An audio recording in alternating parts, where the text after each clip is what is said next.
It was August. My girl Cass and I went upstate for a little weekend getaway at my family's rustic mobile home. It has running water, electricity, and a toilet, so we call it luxury camping. The home is very small, about 600 square feet. One bedroom, one pull-out couch in the living room, one bathroom, and a very small kitchen. Despite its remote location, there's lots to do, including archery, shooting, dirt biking, and off-roading. We had a whole little itinerary planned for the weekend. Friday, we mostly just unpacked and went out to eat, went grocery shopping, then relaxed.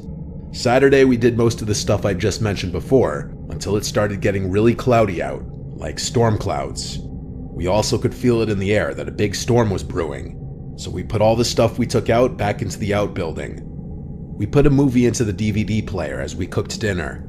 At some point while we were eating, we heard the sudden torrential downpour of rain on the roof of the home. Pretty soon, there were loud, thunderous crashes of lightning almost directly overhead.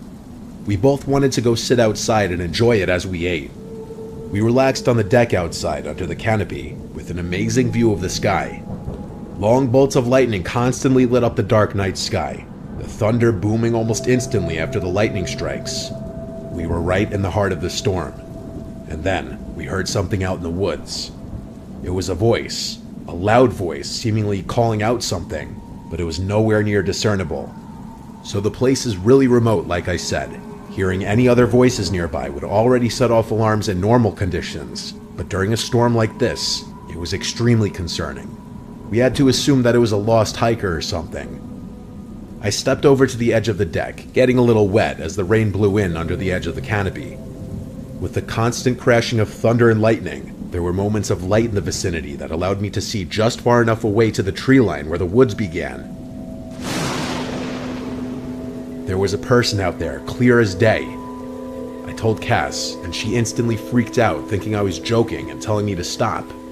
I considered calling out, asking if they needed help, but decided against it on the grounds that I was kind of scared.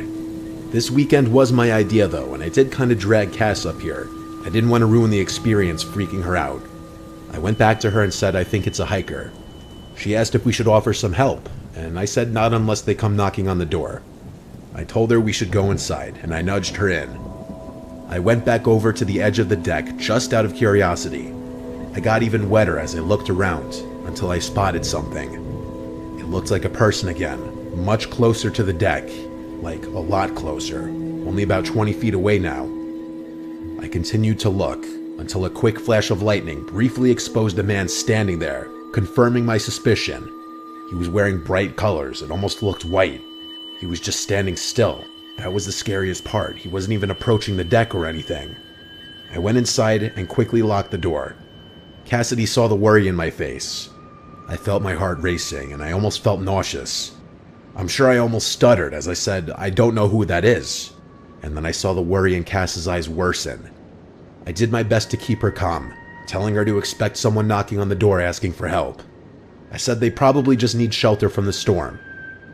I tell you, it was the longest 5 minutes ever, just sitting and listening to the pouring rain and lightning outside, before we felt and heard the footsteps outside on the deck, even over the sound of the storm. The home doesn't have a doorbell, so we expected a knock on the door, but instead, there was this weird shuffling sound on the other side of the lone wooden door. It sounded like attempts at opening it. It was at this point that the worry I had been feeling had peaked. I think I felt an adrenaline rush at this point. Cass was already in the bedroom hiding at this point, and she was quietly calling for me to come. The noises at the door stopped, but there was never a single knock. I went to the bedroom and told Cass to just remain quiet. I'll be back in the room in a second. I wanted to look out the window. I went back to the living room and turned off the lamp. I took a second to just breathe before yanking the curtain open. I looked out the window and I saw the white figure of the man running away from the window and quickly disappearing. I didn't know what was going on. I hoped that they ran away for good. To be safe, I went to the kitchen window and looked out. This one didn't have a curtain or blinds. I realized about halfway to the window that there was a face on the other side. I could see it even through the blur created by the rain on the window. I yelled at the top of my lungs, "Yo, go away," trying to sound scary. They didn't move. Now when I say this, I know it sounds incredibly cliche, but we don't have Wi-Fi in the home and the cell reception is very on and off. During a storm like this, there was no reception at all for either of us.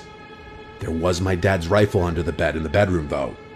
I left the kitchen and hurried to the bedroom where Cass was sitting in the bed biting her nails on edge. I grabbed the rifle under the bed from its case since we hadn't yet taken it out. There was a magazine already loaded with rounds, thankfully, so I popped the mag in the rifle. Doing this in front of Cass obviously meant I was no longer sugarcoating what was going on, but it didn't matter, because there was suddenly a bang at the bedroom window. Something was either thrown or someone straight up banged their hand on it. And then a second later, there was a bang from another window out in the living room or kitchen. It was more than one person.